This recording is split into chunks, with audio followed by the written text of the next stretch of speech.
Yeah, welcome back. I have the pleasure of being my own track chair today because we're only so many people and I'm here in the dual function of track chair and speaker. So, hi, my name is Lars Matzer. I will be speaking as a penetration tester to you, kind of exploring the intersection of domain-driven design, of the atmosphere that is soaked up here in the last 4, 5, 6 years that I've been here at KanDDDinsky, and that I can now apply kind of as a penetration tester. And I'd like to explore the fields between those two sections, those two professions with you, and we'll see where we go. So, I suppose you all kind of like to work in secure networks. You're IT guys, you're power users, so of course your networks should be secure. But how do you like being told off by the basement OPSEC guy because you left your computer unlocked for just going for grabbing a cup of coffee? Yeah, that was me.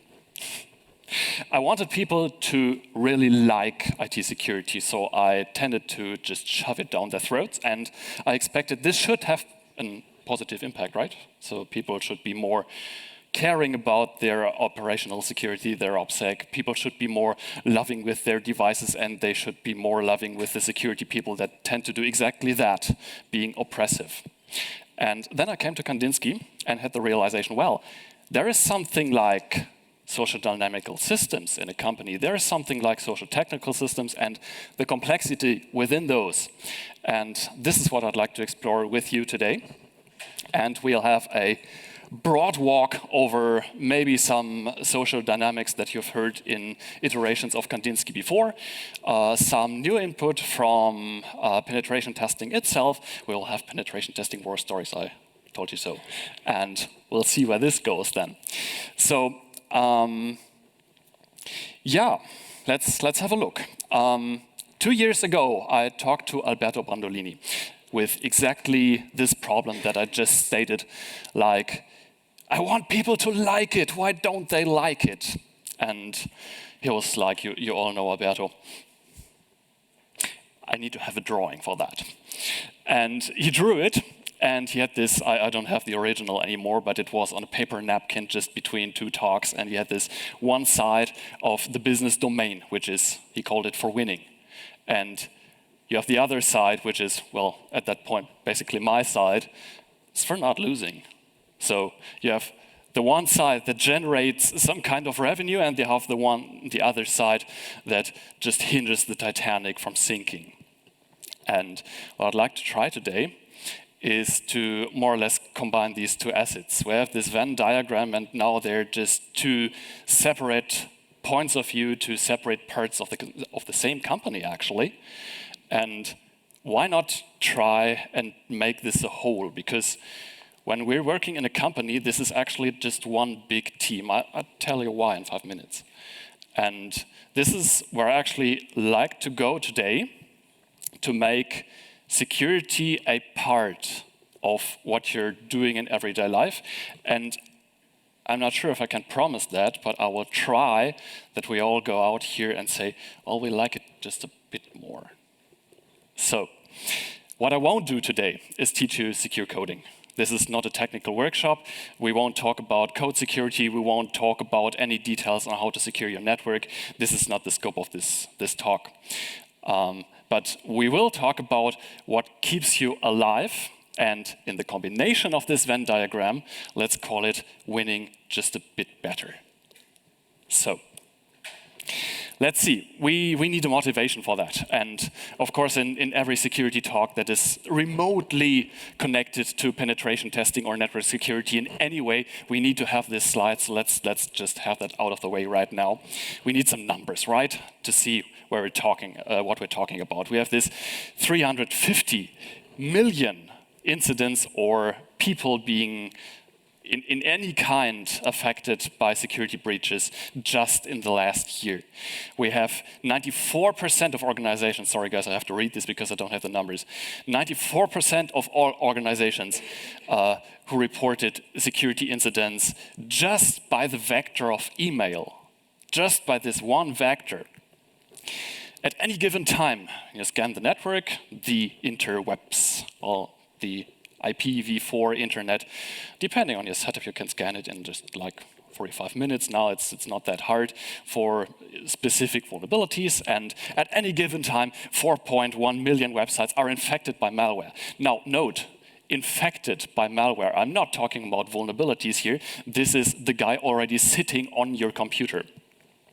We have 74% of all account takeovers that started with phishing.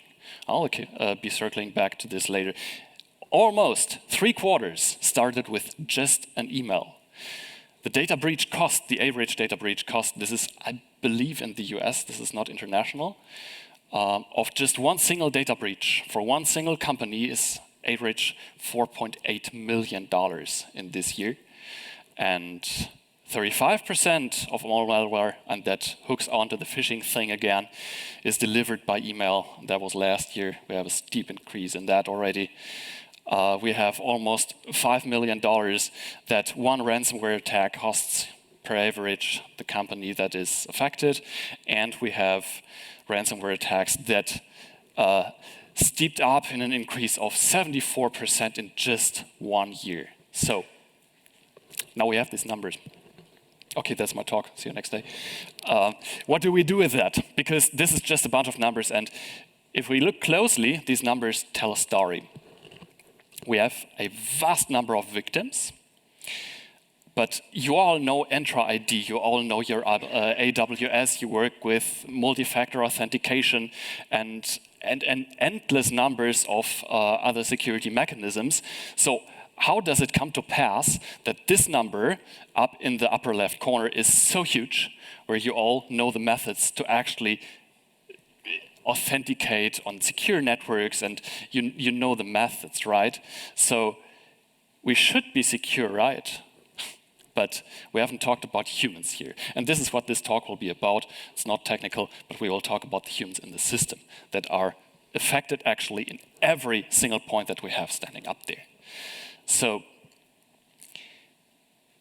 let me ask you, just to get some random numbers here, how big is your company? 400 people. You? 50 people. How big is your security team? 10 people, all right. And yours?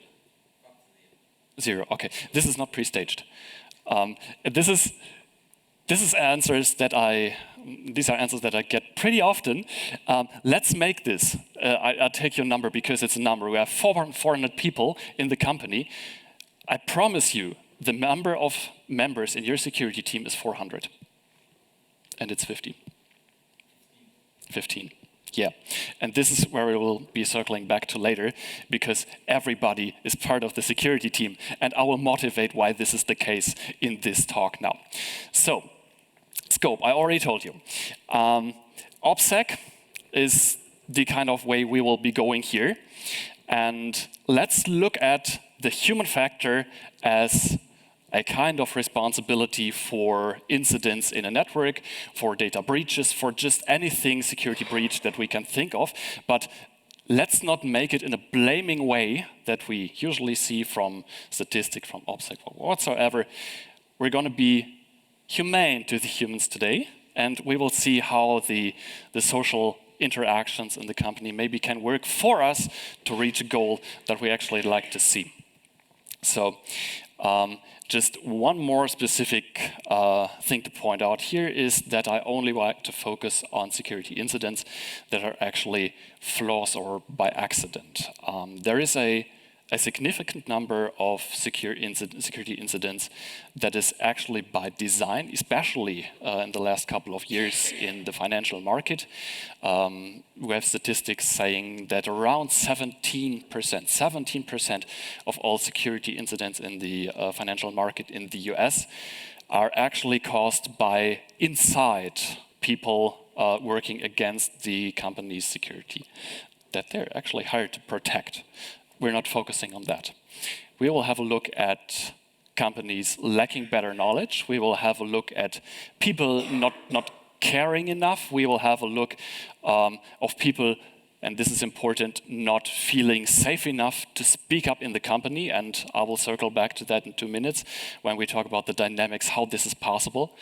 And we'll talk about error culture. And this is a thing I always like.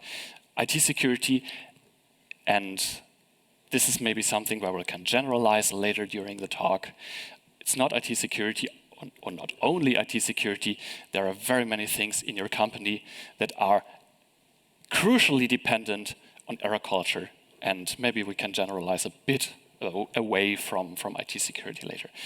And we have an old friend that is also responsible for security incidents, and I just want to have this in this happy, bubbly business administrator style slide that I want to have here. Let's enjoy this for a moment. I guess it's the only business administrator kind of fuzzy style slide that we will see this weekend, so this is mine. We have the 2 guys from college coming, having a good idea, and saying, let's found a business from that, right? So it's just these 2 guys, and they work on, and then comes this scary, intense moment of, we need a new employee. So the 2 guys hire their first employee, wow. And maybe they get a new office space somewhat down the line, and maybe they need better marketing in a year or 2 or 5, and they upgrade their building, and now they need a mid-management.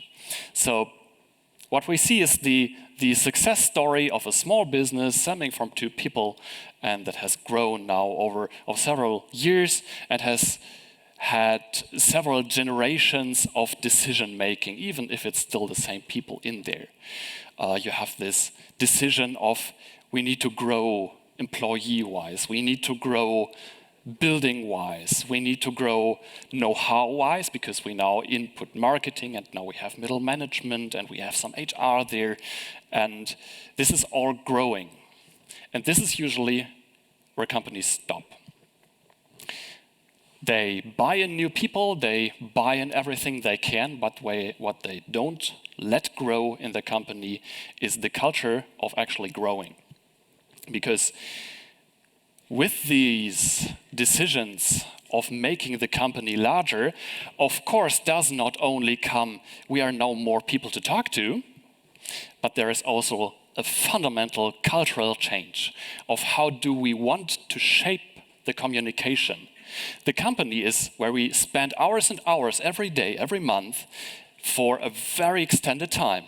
So this is part of our home, and what many companies do not understand is that this home likes to be situated nicely.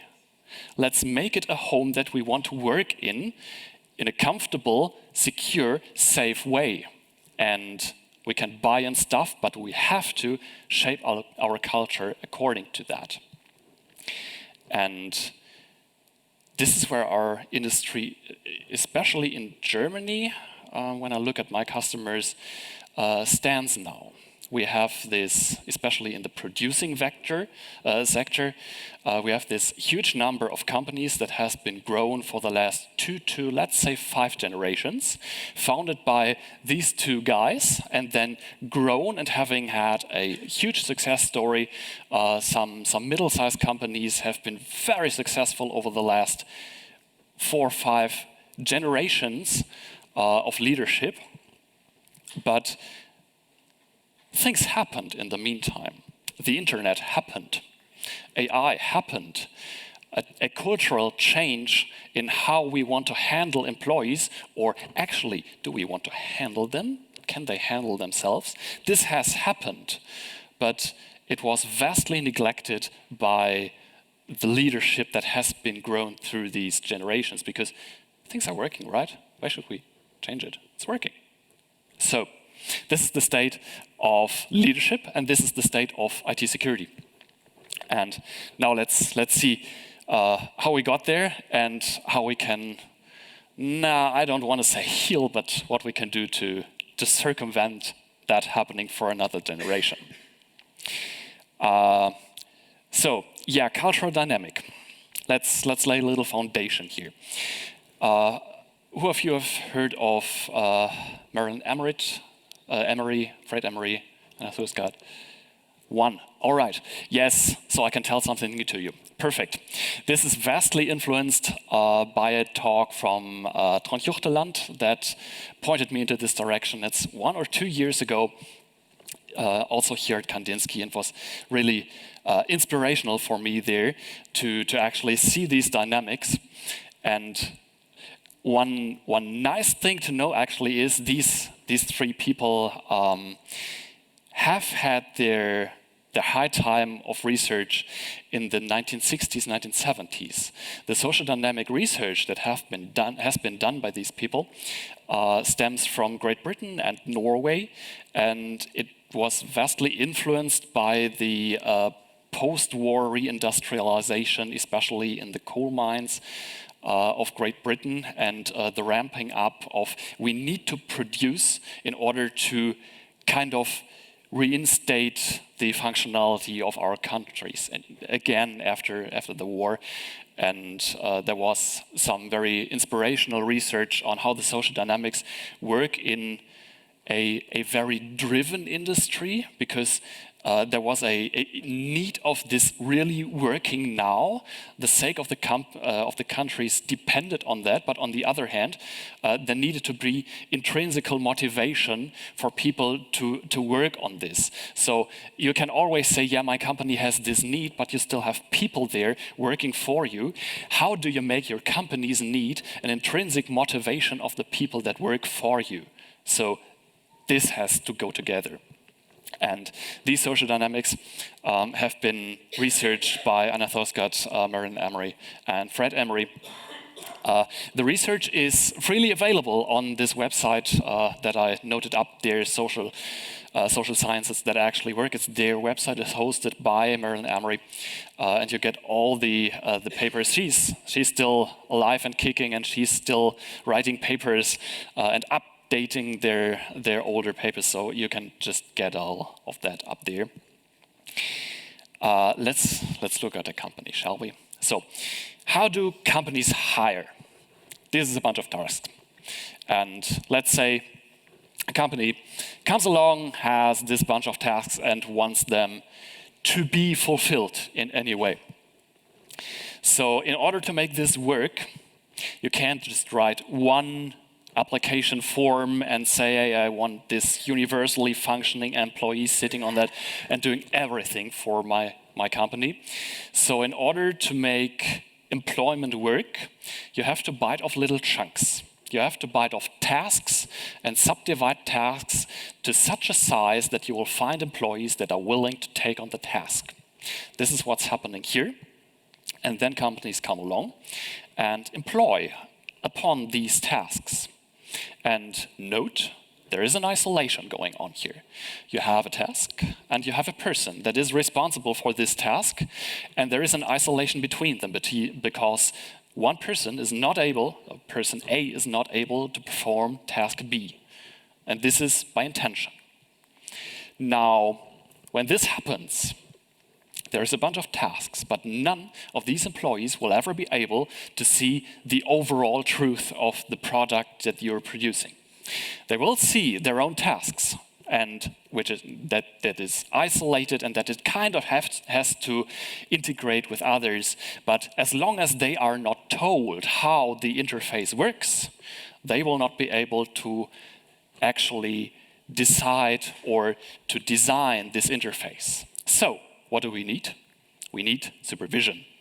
We need a guy or a girl sitting above them in the hierarchy, telling them what to do, keeping them motivated, saying, hey, this needs to happen first, and then we need this interface, and you need to work together, and we have results that have to come together in this way, and then we ship it out, and it works.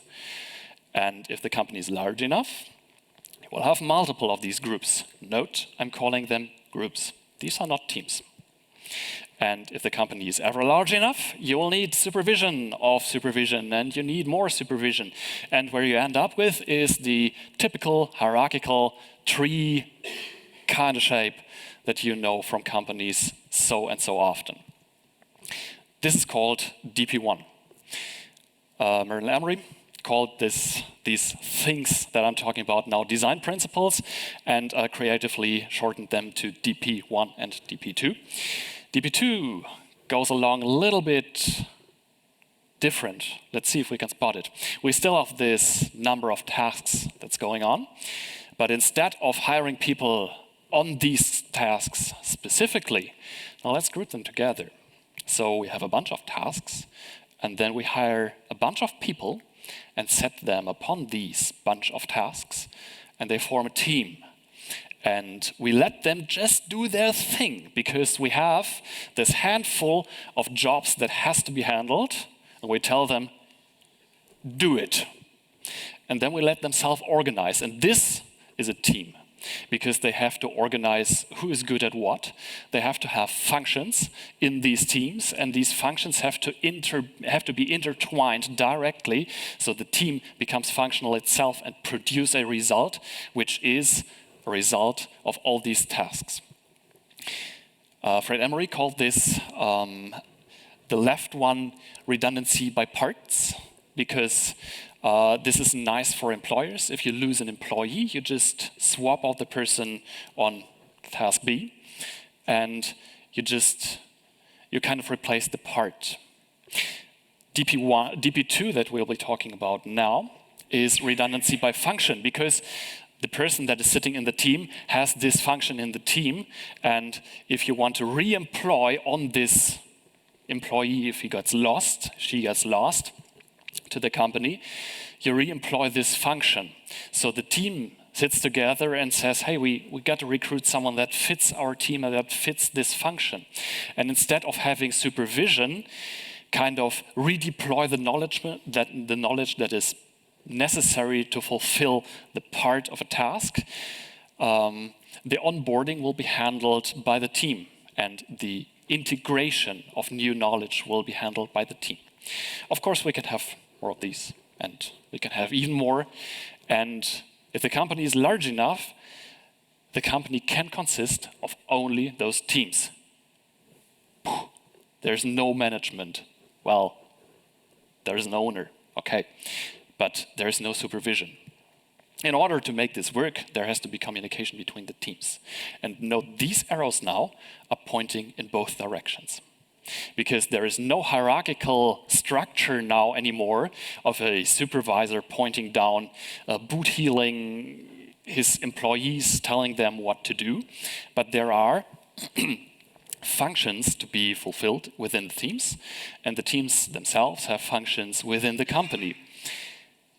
This by itself can have a hierarchical inclination, because there can be a more organizational part to a team, and there can be a more developmental part to another team. So both of them have a dependency between each other.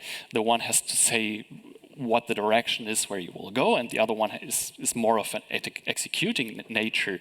But they still have to communicate with each other of this is what we can do, well, this is what we need, and another maybe has to step in, this is what we can sell.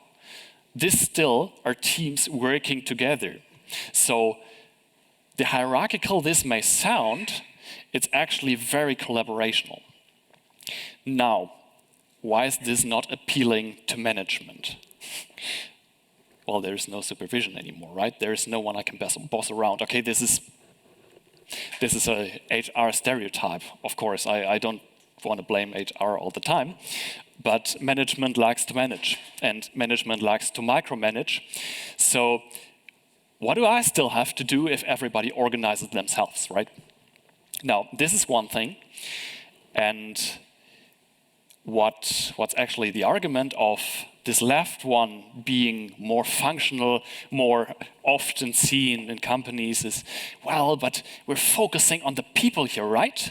Well, if you look at it, yes, you are, because there is a supervisor focusing on his employees. This is very bidirectional. This is one person focusing on the other. Yeah, but this is still a supervisor talking to an employee, not the other way around. What we actually like to focus on is DP2, enabling teams happening. And I'm not saying making teams work, I'm not saying supervising teams to make them kind of do something. Teams happen. And then things happen, and then work has happened, and then there is a result in an optimal form, of course. So there is a lack of leadership, and this is what I'd like you to focus on as the difference between DP1 and, well, yes, this is DP2. The lack of leadership in DP1 and the very focus on the leadership in DP1. So let's talk about what feels nice, right? We have the top-down view now. It's nice as a management to have something to manage, but you all know the pains from Agile, sitting down there trying to work against the glass ceiling. We will be talking about that in 5 minutes. But how does this happen? What does actually feel good? Well, now we have to talk about competition, right? Where is the competition here? Because DP1 is very competition focused. Well, why? Where does competition stem from? Every time we talk about competition, we have to talk about the sparse good. What is the sparse good in DP1? Anyone?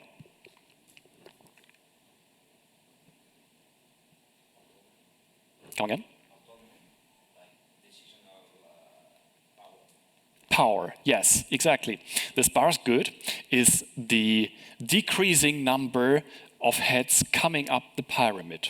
So what you want to do, what you want to achieve, the only thing you can achieve in this model is the way up the ladder.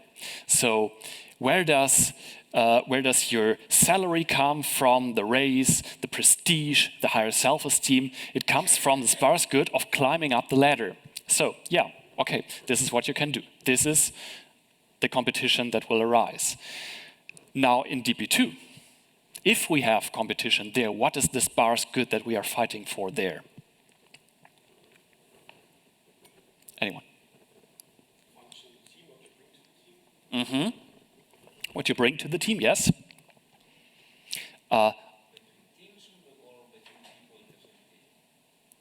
Yes.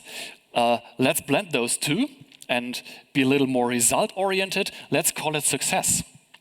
Because what you can strive for here as a team is just being good.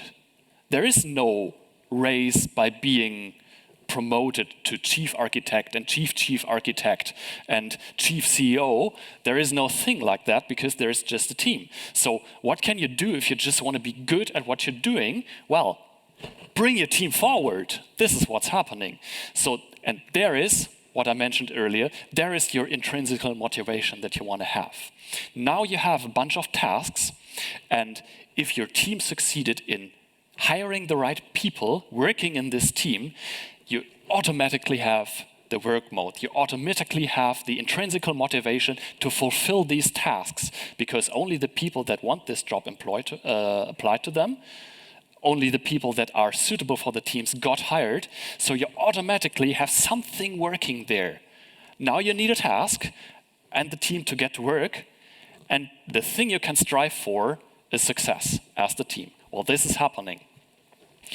And the thing that is always argumented against concerning DP2, there is this, well, in the teams, where's the responsibility, and how can we make sure that there's actually work going on? This is a supervisor question, right? If I can't see people working, they're only sitting in their unproductive meetings, how can I make sure that this is actually producing a result? Well, where is the diffusion of responsibility? Because if everybody's responsible, well, nobody's responsible, right?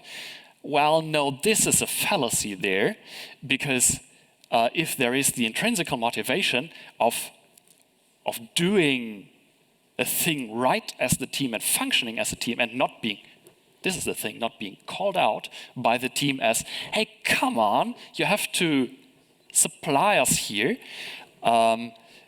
There is the intrinsic motivation, there is no diffusion of responsibility. Diffusion of responsibility, I promise you stories, is when I get hired and I come along on a sunny Saturday morning with my cup of coffee, sitting in front of the main door of my client, kneeling on the pavement and picking his lock, and people walking past me, and the police being 2 blocks down and no one calling the police. This is diffusion of responsibility. This happened. All right. Let's have this a little simple so that there fits something in between. Because there is an evil twin. We have DP2 and we have DP1. This is still happening, but there is a hybrid, and this is the ultimate form of evil that you will all have noticed already. This is the management giving agile to the people down there.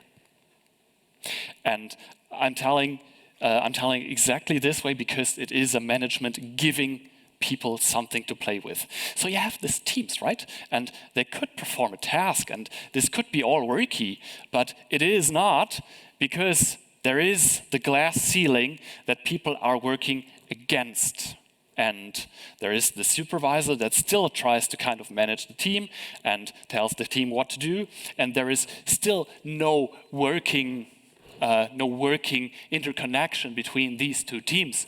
It's just somewhat managed, it's mismanaged. This is the worst form of it all. This is the absolute evil of all design principles. It's sometimes called laissez-faire. It's sometimes called unorganized by the original authors, so I'm not naming this here.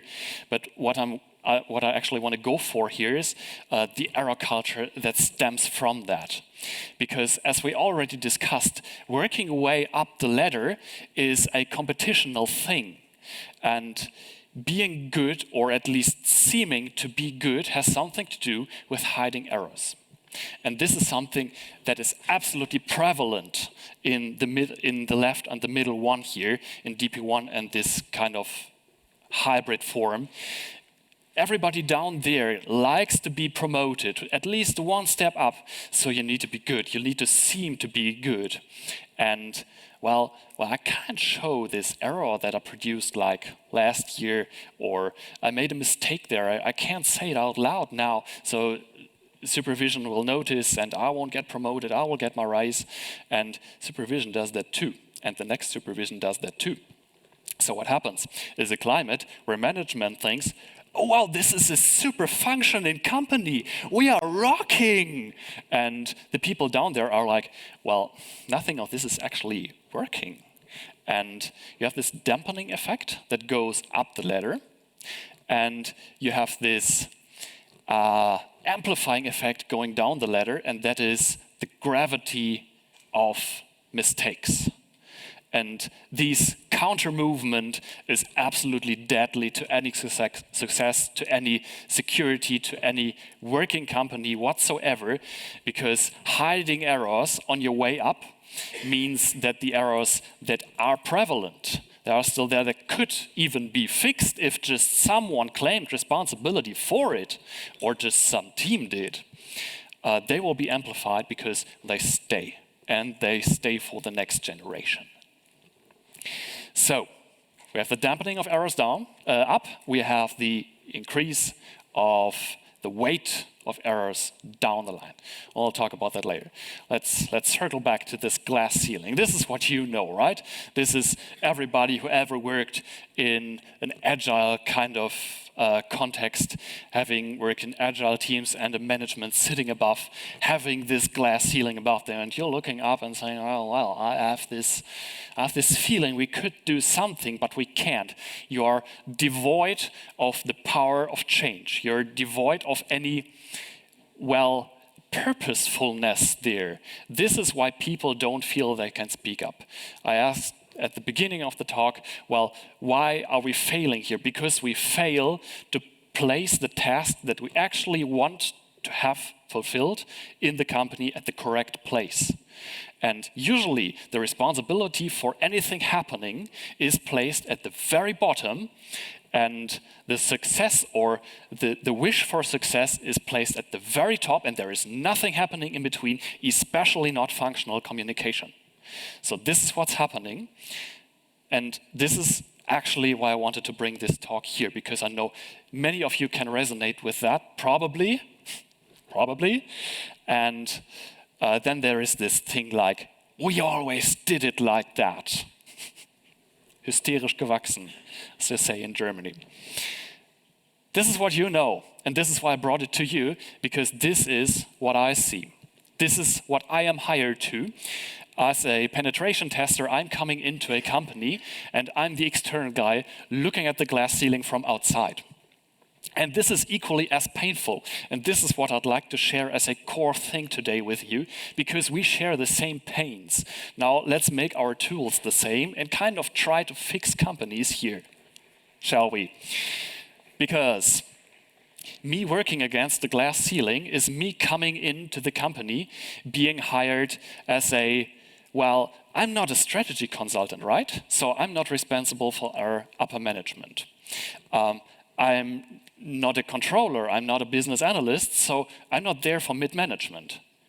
I'm not coming in for, as a tech guy fixing things for IT in specifically, but yeah, who am I working for then actually as soon as I'm hired? So by asking this question, I'm kind of working for everybody, so everybody has a good reason to fear me when I'm coming in and pointing out errors in the company. Well, this is the difference of me coming in there and trying to change stuff that I cannot change because I'm working against the inertia of the system of people having done their job for like 10 years, and now I'm coming to try to change them. Or, no, I don't want that, but management hires me to do that, and there are people working up, and we're meeting at this glass ceiling, but we both can't penetrate it. This is the talk. This is the title of my talk. Let's penetrate all the way through this glass. Now, why hire me then, right? Well, as a security consultant, I come in and try to improve the security posture of companies.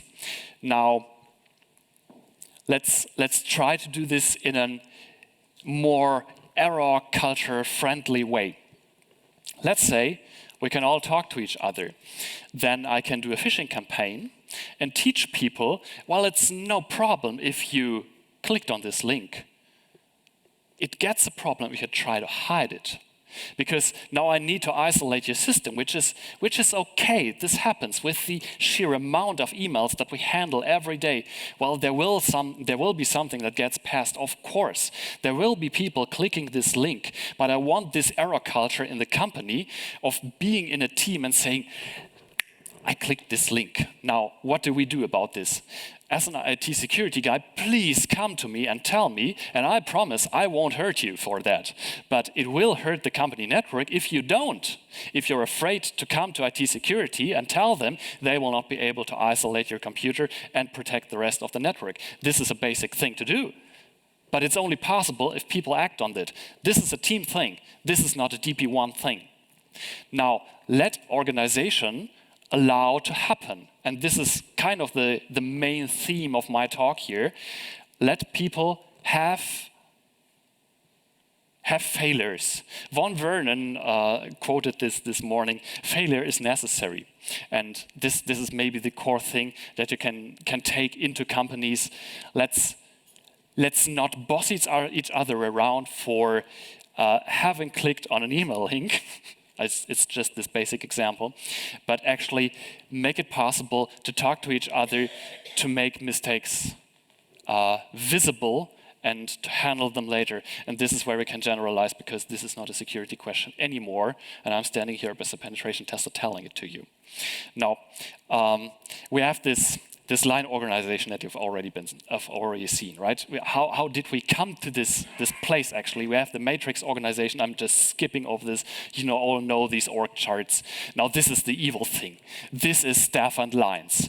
This is management being consulted by IT, trying to manage the guys down there because they can. So now you don't have just one boss. Now you have IT security, have IT administration whatsoever, sitting in your heels, trying to make you do this thing right. That was me. Then I came here and tried and started thinking about DP1 and DP2 and how we can change that. So now let's wrap it up. what is revolving around what actually? And this is the thing that we can generalize maybe from IT security here. It's okay if security is not a first-class citizen. I had to learn that. I wanted to shove it down people's throats because it's interesting. It is good. You have to like that. No, it is okay. It's not a first-class citizen. But we all have to have it some way. It's part of the communication. Let's have this communication. I promise stories. Let's have one more. What's that? Anybody know what that is? It's an under-door tool. This is a creative name for a tool that you use under doors. So imagine you're standing in front of a door that has a knob on your side and a handle on the other side. You don't have the key for whatever reason. Asking for a friend. You try to open this door. You use this. You hold the handle in the bottom left. You shimmy it through under the door. You use the stiff part to kind of angle your way up to the door handle. You pull the wire, door handle goes down, door opens. Now, you can't prevent this with this. I had this customer, the one that I was picking the lock for, kneeling on the pavement. After I went in, the next thing I wanted to do is actually have a selfie with their server room, because that's part of the engagement, get as far as you can.